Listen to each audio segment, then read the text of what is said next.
ഇറാന്റെ വൈദ്യുതി ശൃംഖല തകർക്കുന്ന രീതിയിലുള്ള ഒരു ആക്രമണം ഉണ്ടായ സമീപത്തുള്ള ഗൾഫ് രാജ്യങ്ങൾ അരമണിക്കൂറിനകം ഇരുട്ടിലാവുമെന്നുള്ള കടുത്ത ഭീഷണിയായിരുന്നു ഇറാൻ അമേരിക്കയ്ക്ക് നൽകിയിരുന്നത്. അതിനോടൊപ്പം അദ്ദേഹം മറ്റൊരു കാര്യം കൂടി പറഞ്ഞു. സുരക്ഷിത സ്ഥാനം തേടി അലയുന്ന US സൈനികരെ കണ്ടെത്താൻ വേണ്ടിയിട്ട് ഇരുട്ട് തങ്ങളെ ഏറെ സഹായിക്കുമെന്നായിരുന്നു അദ്ദേഹം കൂട്ടി പറഞ്ഞത്.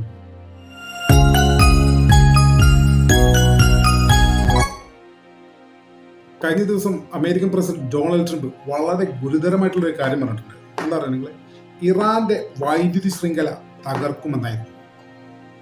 ഒരു രാജ്യത്തിന്റെ വൈദ്യുതി ശൃംഖല തകർക്കുക എന്ന് പറഞ്ഞാൽ അത് വളരെ ഗുരുതരമായിട്ടുള്ള ഒരു കാര്യമാണ്. അതിനെ ഓവർകം ചെയ്യുക എന്ന് പറഞ്ഞത് അത്ര നിസ്സാരമായിട്ടുള്ള കാര്യമല്ല. നമ്മുടെ നാട്ടിൽ ഒരു അരമണിക്കൂർ പവർ കട്ട് ഉണ്ടായാൽ നമ്മൾ എത്രത്തോളം പ്രയാസം അനുഭവിക്കുന്നുണ്ട്.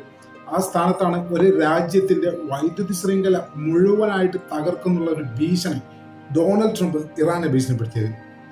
എന്നാൽ ഇത് കേട്ട് ഭീഷണിക്ക് അങ്ങനെ വഴങ്ങാനൊന്നും ഇറാൻ തയ്യാറായിട്ടോ. ഇറാൻ കൃത്യമായിട്ട് അതിന് മറുപടി കൊടുത്തിട്ടുണ്ട്. ഇറാന്റെ സുരക്ഷാ കൗൺസിൽ തലവൻ അലി ലാരിജാനി ഇതിന് കൃത്യമായിട്ട് മറുപടി നൽകിയിട്ടുണ്ട്. ഇറാനെതിരെ ഏതെങ്കിലും രീതിയിൽ ഇത്തരത്തിലൊരു ആക്രമണം ഉണ്ടായാൽ, ഇറാന്റെ വൈദ്യുതി ശൃംഖല തകർക്കുന്ന രീതിയിലുള്ള ഒരു ആക്രമണം ഉണ്ടായാൽ സമീപത്തുള്ള ഗൾഫ് രാജ്യങ്ങൾ അരമണിക്കൂറിനകം ഇരുട്ടിലാവുമെന്നുള്ള കടുത്ത ഭീഷണിയായിരുന്നു ഇറാൻ അമേരിക്കയ്ക്ക് നൽകിയിരുന്നത്. അതിനോടൊപ്പം അദ്ദേഹം മറ്റൊരു കാര്യം കൂടി പറഞ്ഞു. സുരക്ഷിത സ്ഥാനം തേടി അലയുന്ന US സൈനികരെ കണ്ടെത്താൻ വേണ്ടിയിട്ട് ഇരുട്ട് തങ്ങളെ ഏറെ സഹായിക്കുമെന്നായിരുന്നു അദ്ദേഹം കൂട്ടി പറഞ്ഞത്. പരിഹാസത്തോടെയുള്ള മറുപടി തന്നെയായിരുന്നു അലി ലാരിജാനി ഡൊണാൾഡ് ട്രംപിന് നൽകിയിരുന്നത്.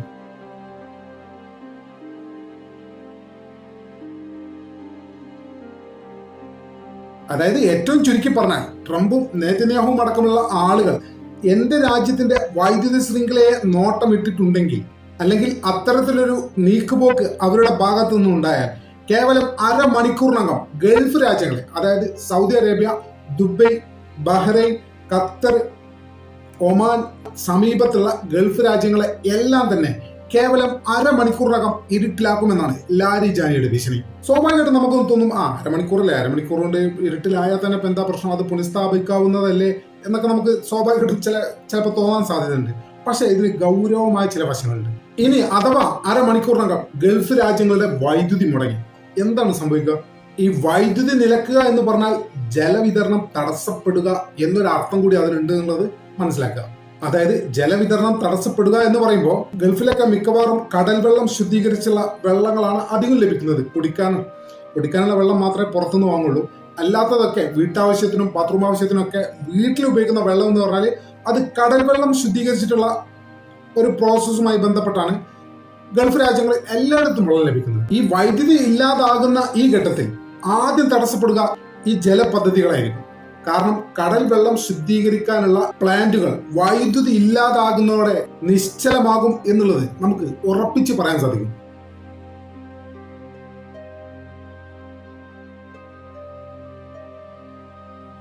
ഏറ്റവും ചുരുക്കി പറഞ്ഞാൽ നെതന്യാഹുവിന്റെയും ട്രംപിന്റെയും ഇറാന്റെ വൈദ്യുതി പ്ലാന്റ് ആക്രമിക്കുക എന്നുള്ള ഒരു ബട്ടൺ പ്രസ് ചെയ്താൽ ഇറാന്റെ ഭാഗത്ത് നിന്ന് അരമണിക്കൂറിനകം ഒരു തിരിച്ചടി ഉണ്ടായി കഴിഞ്ഞാൽ ഗൾഫ് രാജ്യങ്ങൾ കാണാൻ പോകുന്നത് ഏറ്റവും വലിയ മാനുഷിക ദുരന്തത്തെ ആയിരിക്കും എന്ന് തന്നെയാണ് ഈ പറഞ്ഞതിനർത്ഥം. ഒന്നാമത്തെ കാര്യം, ഇറാൻ കടുത്ത പ്രകോപിതരാണ്. ഈ സമയത്ത് എല്ലാ മേഖലയിലും അവർ കടുത്ത പ്രകോപിതരായി നിൽക്കുന്ന ഒരു രാജ്യമാണ്. ആയത്തുള്ള മുജിത്തബ ഖാംനായും ഇതുപോലെ തന്നെ വളരെയധികം പ്രകോപിതനായ ഒരു നേതാവാണ്. അദ്ദേഹത്തിൻ്റെതായ കാരണങ്ങൾ ഉണ്ടാവാം, അതൊക്കെ ശരി തന്നെയാണ്. പക്ഷെ ഇറാനും പരമോന്നത നേതാവും ഒക്കെ മനസ്സിലാക്കേണ്ട ഒരു കാര്യം, അവർ ഏറ്റുമുട്ടുന്നത് വലിയ സൈനിക ശക്തിയും വിനാശകരമായ പ്രഹരശേഷിയുമുള്ള ഒരു രാജ്യത്തോടാണ് എന്നുള്ളത് അവർ തിരിച്ചറിയേണ്ടതുണ്ട് എന്നാണ്. ഈ അവസരത്തിൽ ചോദ്യം ഇതാണ്: ഭ്രാന്തമായ ഇത്തരം നീക്കങ്ങൾ നടത്തുന്ന നെതന്യാഹുവിനെയും ട്രംപിനെയും ഈ മണ്ടത്തരത്തിൽ നിന്ന് തടയാൻ ആർക്കാണ് സാധിക്കുക എന്നുള്ളതാണ് വലിയൊരു ചോദ്യമായി നിൽക്കുന്നത്. ഈ വൈദ്യുതി നിലക്കുക എന്ന് പറഞ്ഞാൽ കേവലം ജലവിതരണം തടസ്സപ്പെടുക എന്ന് മാത്രമല്ല, റഡാർ സെൻസറുകൾ, ചാര ഉപകരണങ്ങൾ, വാർത്താ വിനിമയ സംവിധാനങ്ങൾ, സൈബർ സുരക്ഷ ഇവയൊന്നും പ്രവർത്തിക്കില്ല ഒരു രാജ്യത്ത് വൈദ്യുതി ഇല്ലാതായാലും. ഇത്തരമൊരു സാഹചര്യത്തിൽ ആസൂത്രിതമായ കൊലപാതകങ്ങൾ നടത്താൻ വളരെ എളുപ്പമായിരിക്കും എന്നുള്ള ഒരു യാഥാർത്ഥ്യവും ഇവിടെ നിൽക്കുന്നുണ്ട്. അത് തന്നെയാണ് ലാരിജാനി പറഞ്ഞതിന്റെ സാരവും. അതായത് അദ്ദേഹം നേരത്തെ പറഞ്ഞല്ലോ, ഇരുട്ടിൽ ശത്രുക്കളെ നേരിടുക, അവരെ കണ്ടെത്തുക, അവരെ വകവരുത്തുക എന്നത് തങ്ങൾക്ക് കൂടുതൽ എളുപ്പമായി തീരുമെന്നുള്ള പ്രസ്താവന തൊട്ട് മുമ്പ് അദ്ദേഹം പറഞ്ഞല്ലോ. അതിന്റെ പിന്നിലുള്ള ഇറാനെ സംബന്ധിച്ചിടത്തോളം ഏറ്റവും വലിയ സൗകര്യം എന്ന് പറയുന്നതും ഇത് തന്നെയാണ്. അതുകൊണ്ട് തന്നെയാണ് അദ്ദേഹം അമേരിക്കയും ഇസ്രായേലിനെയും വെല്ലുവിളിക്കുന്നത്. തങ്ങളുടെ വൈദ്യുതി ശൃംഖല ഒന്ന് ആക്രമിച്ചു നോക്കൂ, പിന്നെ എന്താണ് സംഭവിക്കുന്നതെന്ന് കാണാം എന്ന് തന്നെ കടുത്ത രീതിയിലാണ് ലാരിജാനി ഇരു രാജ്യങ്ങളെയും വെല്ലുവിളിച്ചിരിക്കുന്നത്. അതിന്റെ പിന്നിലുള്ള യാഥാർത്ഥ്യം, അതിന്റെ പിന്നിലുള്ള തന്ത്രം ഇത് തന്നെയാണ്. ഇരുട്ട് ശത്രുക്കളെ വേട്ടയാടാൻ കൂടുതൽ സൗകര്യം ചെയ്യുമെന്നുള്ള ഒരു തന്ത്രം തന്നെയാണ്. എന്തായാലും എന്താണ് മിഡിൽ ഈസ്റ്റിൽ സംഭവിക്കാൻ പോകുന്നതെന്ന് നമ്മൾ കാത്തിരുന്ന് തന്നെ കാണേണ്ടതുണ്ട്. വലിയ രീതിയിൽ യുദ്ധം വ്യാപിച്ചുകൊണ്ടിരിക്കുകയാണ്. എത്തരത്തിലാണ് ഇത് അവസാനിക്കാൻ സാധിക്കുക എന്നൊന്നും അറിയില്ല. ഗൾഫിൽ കുടിവെള്ള പ്രതിസന്ധി വരിക, വൈദ്യുതി പ്രതിസന്ധി വരിക എന്നൊക്കെ പറഞ്ഞാൽ നമ്മുടെ ഇഷ്ടം പോലെ സഹോദരന്മാരും സുഹൃത്തുക്കളും ബന്ധുക്കളൊക്കെ അവിടെ നിൽക്കുന്നുണ്ട്.